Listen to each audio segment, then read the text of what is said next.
was America. Don't catch you slipping now. Don't catch you slipping now. Look what I'm whipping now. I've decided to make a short video in order to address recent events. As a healthcare professional, I feel I have a certain level of responsibility to act in times when lives are in danger. For example, if a clinician is driving on the highway and there's a car crash and no one else is around, as long as the scene is safe, that doctor or nurse has a certain professional obligation based on their knowledge, their training, their skill set to act in an effort to preserve life. Similarly, as a graduate student in psychology, I feel the same obligation and responsibility to inform and educate the public in regards to the crucial aspects of current day events and shine light on perspectives that they may not yet grasp. Before I get to the point of why I'm making this video in the first place, I just want to take some time to do some housekeeping by saying hello to my friends and family, to let you know that I'm doing fine. I no longer work in the medical surgical unit of the hospital. I've long since transferred to the behavioral health or the mental health unit since I started grad school. And I don't really like being on camera, but I'm a survivalist, and I wouldn't be making this video if I didn't consider it pertinent. Alright, let's do this. Considering the current political climate that we're experiencing, I just want to say this.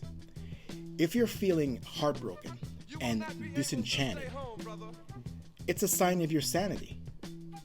Feeling uncomfortable, out of place in a dysfunctional society means that you are a rational, functional human being. You're not going crazy. I know it may feel that way while everybody's just going about their day-to-day life as normal, while the country descends into full-face fascism. You may feel like you're going crazy, but you're not. What you're experiencing is called hypernormalization. Hypernormalization is a term that was coined by Alexei Yorshak, an anthropology professor in Leningrad, that was describing what it felt like to be living through the fall of the Soviet Union. Tell me if any of this sounds familiar. In the 1980s, everyone, from the very top of Soviet society to the bottom, knew that the system just wasn't working.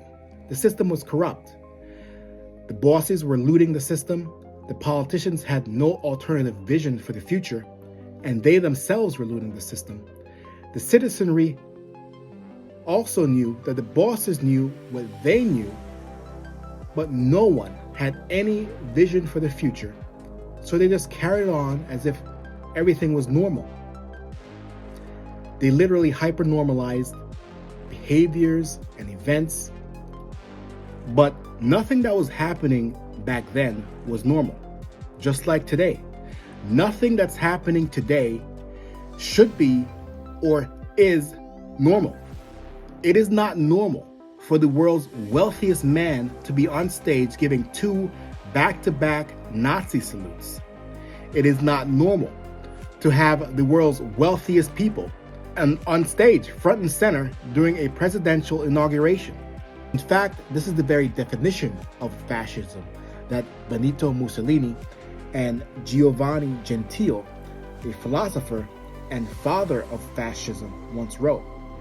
Fascism should more appropriately be called corporatism because it is a merger of state and corporate power. And that's what we're seeing right now, a merger of private business interests with the government. During the next 4 years, we're going to be experiencing a lot of distraction and a lot of gaslighting, as the billionaire class now owns most of mainstream media and all of social media. I mean, you've already seen Mark Zuckerberg come out and say that he will no longer be doing any fact checking, which means that misinformation is going to reign supreme as they have control over the information space.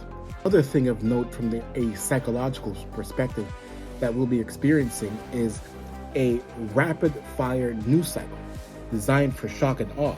Now, shock and awe was originally a military strategy wherein you overwhelmed the enemy with a sudden show of force. But it's also a political strategy where you can advance unpopular policies to enrich the few while the public is confused and disoriented. This is what author Naomi Klein speaks of in her book, The Shock Doctrine. And just briefly, while we're on the topic of books, I have a number of books that I've read that it would be great if you added to your book list. There is How Fascism Works, The Politics of Us and Them by Jason Stanley.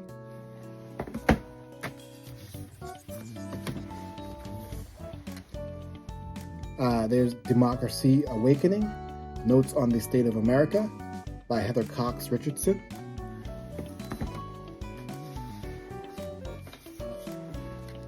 And considering the fact that Trump created a task force to root out anti-Christian bias in the federal government, this book by Jesus and John Wayne, How White Evangelicals Corrupted a Faith and Fractured a Nation by Kristen Dumez.